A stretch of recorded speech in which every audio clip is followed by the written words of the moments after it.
ಭಾರ್ಗವಿ, ನೀನು ಹೇಳ್ದಾಗೆ ನಾಡಿ ಹಿಡಿದು ಪರೀಕ್ಷೆ ಮಾಡೋ ಪ್ರಯತ್ನ ಪಟ್ಟೆ. ಆದರೆ ರಿತು ನಾನು ಹಿಡಿಯೋಕ್ಕಿಂತ ಮೊದಲೇ ಎದ್ದು ಹೊರಟೋದ್ಲು. ನೀನು ಹೇಳೋ ಥರ ರಿತು ಗರ್ಭಿಣಿನೋ ಹೌದೋ ಅಲ್ವೋ ಅನ್ನೋ ಸಂದೇಹ ನನ್ನನ್ನು ಕಾಡ್ತಾ ಇದೆ.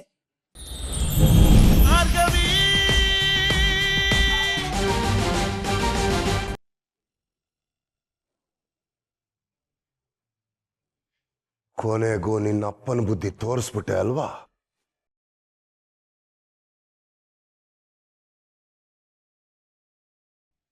ಮರ್ತ್ಬಿಟ್ಯಾ? ಅವನಿಗೇನು ಮಾಡಿದೆ ಅಂತ ಜ್ಞಾಪಕ ಇದೆ ತಾನೆ? ಇದು ನನ್ನ ಮನೆ, ಇಲ್ಲಿ ನಾನು ಹೇಳೋದೇ ನಡೆಯೋದು. ಈ ಮನೆಯಲ್ಲಿ ಹೆಂಗಸರು ಕೆಲ್ಸಕ್ಕೆ ಹೋಗಬಾರ್ದು. ನನ್ನ ಮಾತನ್ನ ಮೀರಿದವ್ರಿಗೆ ಈ ಮನೆಯಲ್ಲಿ ಜಾಗ ಇಲ್ಲ.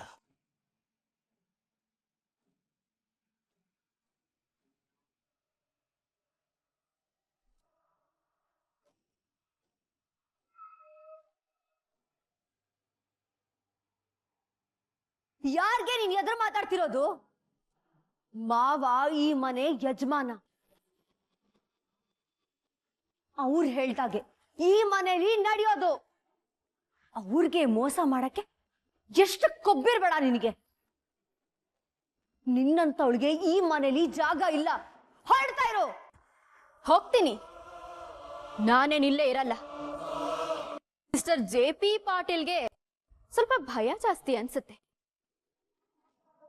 ಎಲ್ಲಿ ಹೆಣ್ಮಕ್ಳು ತನಗಿಂತ ಜಾಸ್ತಿ ಹೆಸರು ಮಾಡ್ಬಿಡ್ತಾರೋ ಅಂತ ಅಲ್ವಾ? ಅದಕ್ಕೆ ಮನೇಲಿರೋ ಎಲ್ಲ ಹೆಣ್ಮಕ್ಳ ಕೈಗೂ ಕಡಿವಾಣ ಹಾಕಿ ಕೂರ್ಸಿರೋದು.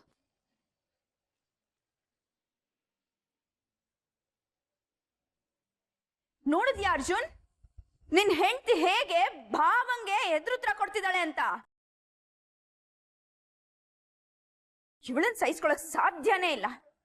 ಮೊದ್ಲು ಇವಳನ್ ಮನೆಯಿಂದ ಆಚೆ ಕಳ್ಸೋ.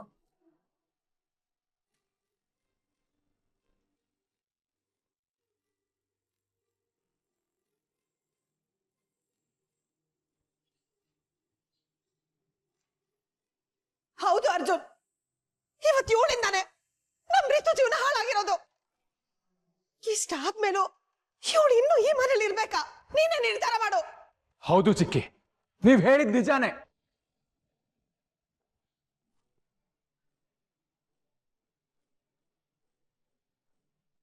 ಡ್ಯಾಡ್, ನೀವ್ ಯಾವ ನಿರ್ಧಾರ ತಗೊಂಡ್ರೋ ಆ ನಿರ್ಧಾರಕ್ಕೆ ನನ್ನ ಒಪ್ಪಿಗೆ ಇದೆ.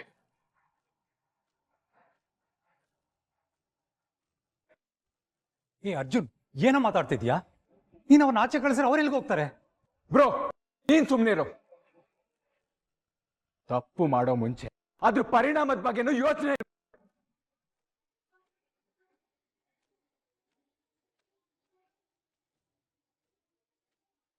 ಹೇಳಿರೋ ಹಾಗೆ ಭಾರ್ಗವಿ ಮನೆ ಬಿಟ್ಟು ಹೋಗೋದೇ ಸರಿ.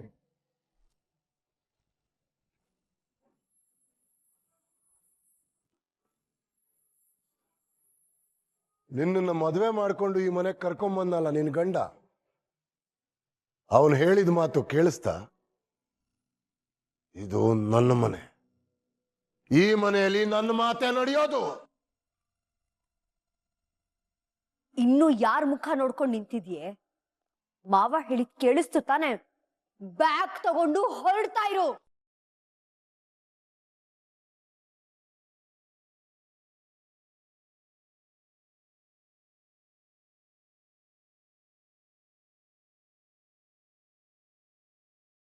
ಒಂದ್ ನಿಮಿಷ.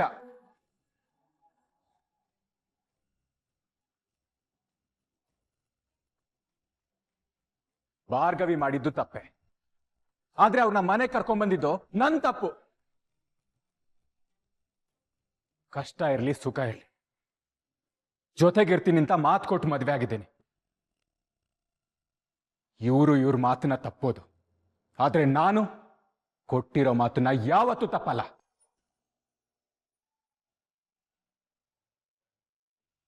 ಅದಕ್ಕೆ ನಾನು ಇವ್ರ ಜೊತೆ ಮನೆಯಿಂದ ಆಚೆ ಹೋಗ್ತೀನಿ.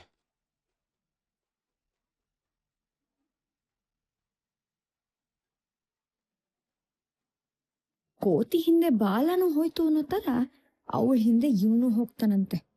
ನೀನ್ ಹೇಳಿದ್ದು ಸರಿ ಅರ್ಜುನ್. ಇಂಥವಳನ್ನ ಮದುವೆ ಆಗಿ ಬಂದಿದ್ದು ನಿಂದೆ ತಪ್ಪು. ಇಬ್ರು ಹೊರಟೋಗಿ.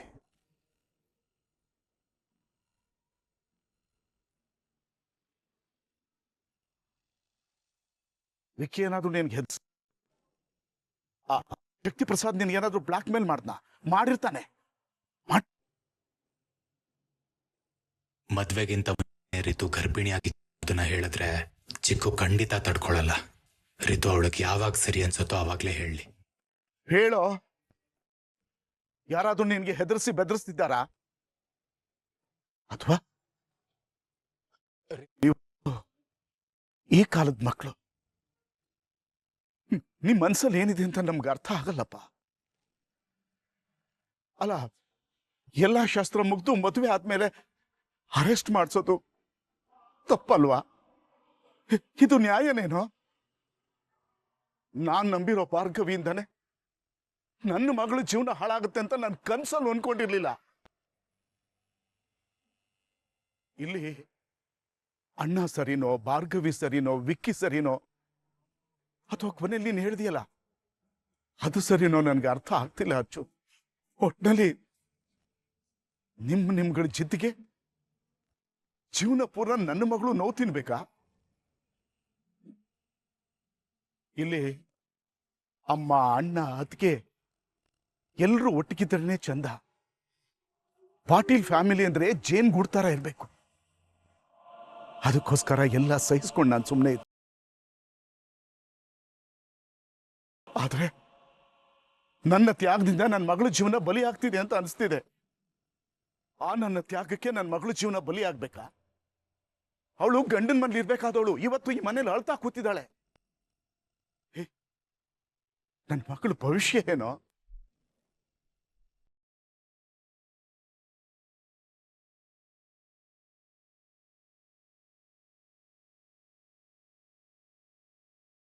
ರಿತು ಖುಷಿಯಾಗಿರ್ಬೇಕು. ಅವಳಿಗೆ ಅವಳ ಮಗುಗೆ ಯಾವ ತೊಂದರೆ ಆಗ್ಬಾರ್ದು ಅಂತ ಮದ್ವೆ ಮಾಡಿಸಿದೀನಿ. ಹಾಗಿರುವಾಗ ಅವಳ ಜೀವನ ಹಾಳಾಗಕ್ಕೆ, ತಂದೆ ಇದ್ದು ಅವಳ ಮಗು ಅನಾಥ ಆಗಕ್ಕೆ ನಾನು ಖಂಡಿತ ಬಿಡಲ್ಲ ಚಿಕ್ಕು. ಅರ್ಜುನ್, ಯಾಕೆ ಸುಮ್ಮನಿದ್ಯಾ? ವಿಕ್ಕಿ ಹೊರಗಡೆ ಬರೋತಿಲ್ವಾ? ಎಷ್ಟು ವರ್ಷ ಅವನಿಗೆ ಜೈಲು ಶಿಕ್ಷೆ ಆಗುತ್ತೋ? ಚಿಕ್ಕು, ಹಾಗೇನಾಗಲ್ಲ ಚಿಕ್ಕು. ಅವನು ಯಾವ ತಪ್ಪು ಮಾಡಿಲ್ಲ ಅನ್ನೋದನ್ನ ಡ್ಯಾಡ್ ಮತ್ತೆ ಶ್ಯಾಮ್ ನನಗೆ ಸಾಕ್ಷಿ ಸಮೇತ ತೋರಿಸಿದ್ದಾರೆ. ಅವನು ನಿರಪರಾಧಿ.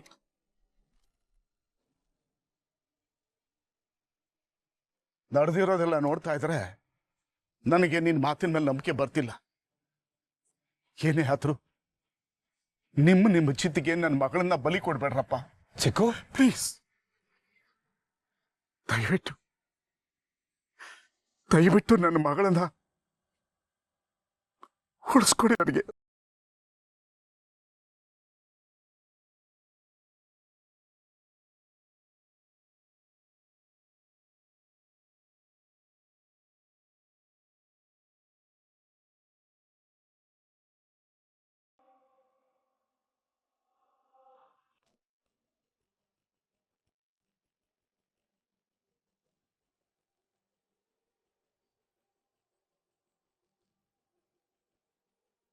ಚಿಕ್ಕು ಅಳೋದನ್ನ ನೋಡಿದ್ರ? ನೀವೆಂತ ದೊಡ್ಡ ತಪ್ಪು ಮಾಡಿದೀರ ಅನ್ನೋದು ನಿಮ್ಗೆ ಅರ್ಥ ಆಗ್ತಿದ್ಯಾ? ಎಲ್ಲ ಸರಿ ಹೋಯ್ತು ಅನ್ನೋಷ್ಟ್ರಲ್ಲಿ ರೀತು ಜೀವನನ ಸರ್ವನಾಶ ಮಾಡ್ಬಿಟ್ರಲ್ಲ. ಜೈಲಿಂದ ಬಿಡಿಸ್ಕೊಂಡ್ಬರೋದು ನೀವು ಕಳಿಸಿದಷ್ಟು ಸುಲಭ ಅಲ್ಲ ಅಂತ ನಿಮಗೂ ಗೊತ್ತು. ಅಂದ್ಮೇಲೆ ನಾನು ರೀತುಗೆ ಏನಂತ ಉತ್ತರ ಕೊಡ್ಲಿ?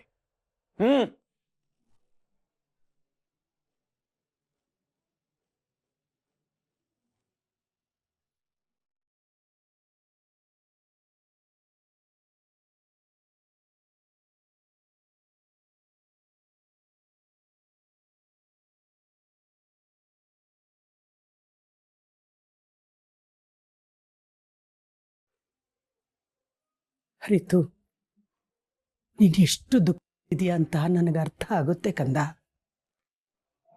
ನೋಡು, ನಿನ್ನ ಮನಸ್ಸಲ್ಲಿ ಏನಾದರೂ ಹೇಳ್ಕೋಬೇಕು ಅಂತಿದ್ರೆ ಈ ಅಜ್ಜಿ ಹತ್ರ ಹೇಳ್ಕೊ. ಆಗ ನಿನಗೆ ಸ್ವಲ್ಪ ಸಮಾಧಾನ ಆದರೂ ಆಗತ್ತೆ. ನಿಮ್ಮ ಹತ್ರ ಹೇಳ್ಕೊಂಡ್ರೆ ನೀವೇನ್ ಮಾಡ್ತೀರ ಅಜ್ಜಿ? ನನ್ನ ದುಃಖ, ನನ್ನ ಕೋಪ, ನನ್ನ ಸ್ಥಿತಿ ಎಲ್ಲದಕ್ಕೂ ಆ ಭಾರ್ಗವನೇ ಕಾರಣ. ಅವಳಿಂದ ನನ್ನ ಲೈಫ್ ಹಾಳಾಗೋಯ್ತು. ಬೇಡ ಅಂದ್ರೂ ಕೇಳ್ದೆ ಅವಳನ್ನ ಮನೆ ಕೂರ್ಸಿದ್ರಲ್ಲ, ಮಾಡೋದೆಲ್ಲ ಮಾಡಿ ಇವಾಗ ನನ್ನ ಸಮಾಧಾನ ಮಾಡ್ತಿದ್ದೀರಾ?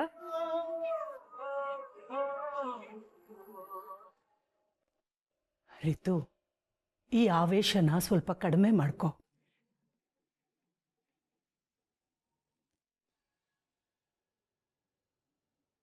ವಿಕ್ಕಿ ಕೊಲೆ ಮಾಡಿದ್ ನಿಜ, ಅದಕ್ಕೆ ಅವನ್ ಜೈಲ್ಗೆ ಹೋಗೋದು ಸರಿ ಅಲ್ವಾ ಕಂದ? ವಿಕ್ಕಿ ಮಾಡಿರೋ ತಪ್ಪಿನ ಬಗ್ಗೆ ಪಶ್ಚಾತ್ತಾಪ ಪಡೋದ್ ಬಿಟ್ಟು ಭಾರ್ಗವಿನ ಬೈತಿದೆಯಲ್ಲ, ಇದು ಸರಿನಾ ಕಂದ? ವಾವ್ ಅಜ್ಜಿ, ವಾವ್! ಇಷ್ಟಾದ್ರೂ ಆ ಭಾರ್ಗವನ ವಹಿಸ್ಕೊಂಡು ಮಾತಾಡ್ತಿದ್ದೀರಲ್ಲ. ಮದ್ವೆ ಆಗಿದ್ದ ದಿನನೇ ತವ್ರ ಮನೆಗ್ ಬಂದ್ ಕೂತಿದ್ದೀನಿ. ನನ್ ಗಂಡ ಅಲ್ಲಿ ಜೈಲಲ್ಲಿ ಇದ್ದಾನೆ. ನಿಮ್ಗೆ ನನ್ ಸ್ವಲ್ಪನೂ ಕಾಳಜಿ ಇಲ್ಲ ಅಲ್ವಾ? ಹೋಗಿ ಹೋಗಿ ನಿಮ್ಮ ಹತ್ರ ಮಾತಾಡ್ತಿದ್ದೀನಲ್ಲ. ಛೇ! ರಿತು,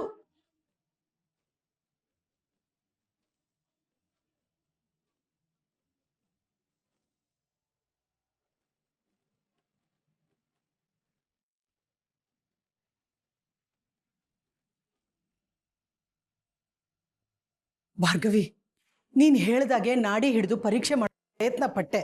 ಆದ್ರೆ ರಿತು ನಾನು ಹಿಡಿಯೋಕ್ಕಿಂತ ಮೊದಲೇ ಎದ್ದು ಹೊರಟೋದ್ಲು. ನೀನ್ ಹೇಳೋ ತರ ರಿತು ಗರ್ಭಿಣಿನೋ ಹೌದೋ ಅಲ್ವೋ ಅನ್ನೋ ಸಂದೇಹ ನನ್ನನ್ನು ಕಾಡ್ತಾ ಇದೆ. ಆದ್ರೆ ಕಂಡು ಹಿಡಿಯಕ್ಕಾಗ್ಲಿಲ್ಲ. ಒಂದ್ಸಲ ಸೋತ್ರೆ ಏನಂತೆ ಅಜ್ಜಿ? ಮುಂದಿನ ಸಲ ಖಂಡಿತವಾಗ್ಲೂ ಸತ್ಯ ಆಚೆ ಬಂದೇ ಬರುತ್ತೆ. ನಮ್ಮ ಮನಸ್ಸಿಗೆ ಸತ್ಯ ಏನು ಅಂತ ಗೊತ್ತಾಗಿದೆ. ಆದ್ರೆ ಈ ಮನೆನೇ ಒಂಥರ ಕಟ್ಕಟೆ ಇದ್ದ ಹಾಗೆ. ಇಲ್ಲಿ ಎಲ್ಲದಕ್ಕೂ ಪ್ರೂಫ್ ಕೊಟ್ಟೇ ಮಾತಾಡ್ಬೇಕು. ಇಲ್ಲ ಅಂದ್ರೆ ಇದನ್ ಯಾರು ನಮ್ಮ ಮಾತನ್ನು ಒಪ್ಪಲ್ಲ. ಇಲ್ಲೇ ಭಾರ್ಗವಿ, ನೀನು ಬದಲಾವಣೆನ ತರಬೇಕಾಗಿರೋದು. ಗೊತ್ತು ಅಜ್ಜಿ, ಸತ್ಯಕ್ಕೆ ಕನ್ನಡಿ ಹಿಡಿದು ತೋರ್ಸಿದ್ರು ಈ ಮನೆಯವ್ರು ಒಪ್ಪಲ್ಲ ಅಂತ ನನಗೆ ತುಂಬಾ ಚೆನ್ನಾಗ್ ಗೊತ್ತು. ಆದ್ರೆ ನನ್ನಿಂದ ನನ್ನ ತಂಗಿ ಜೀವನ ಹಾಳಾಗೋಯ್ತು ಅಂತ ಭಾರತ ಕೊರಗ್ತಾ ಇದ್ದಾರೆ. ಅವ್ರಿಗೋಸ್ಕರನಾದ್ರೂ ರೀತು ನಾಟಕ ಮಾಡ್ತಿದ್ದಾಳ ಅಥವಾ ನಿಜ ಹೇಳ್ತಿದ್ದಾಳ ಅಂತ ತಾವು ತಿಳ್ಕೊಳ್ಬೇಕು. ಹೌದು ಭಾರ್ಗವಿ, ಅರ್ಜುನ್ನ ಅತ್ತು ಕರೆದು ಯಾಮಾರಿಸಿ ನಿನ್ನ ಎತ್ಕಟ್ಟಿದ್ದಾರೆ. ರಿತು ಸಂಸಾರನ ಸರಿ ಮಾಡೋ ಭರದಲ್ಲಿ ಅವನಿಗೆ ಗೊತ್ತಿಲ್ಲದೆ ತನ್ನ ಸಂಸಾರನ ಹಾಳು ಮಾಡ್ಕೊಳ್ತಾ ಇದ್ದಾನೆ. ಅವನಿಗೆ ನೀನೇ ಸತ್ಯನ ಅರ್ಥ ಮಾಡಿಸ್ಕೊಡ್ಬೇಕು. ಆದಷ್ಟು ಅರ್ಜುನ್ ಸುಳ್ಳನ್ನ ಬಯಲ್ ಮಾಡೇ ಮಾಡ್ತೀನಿ.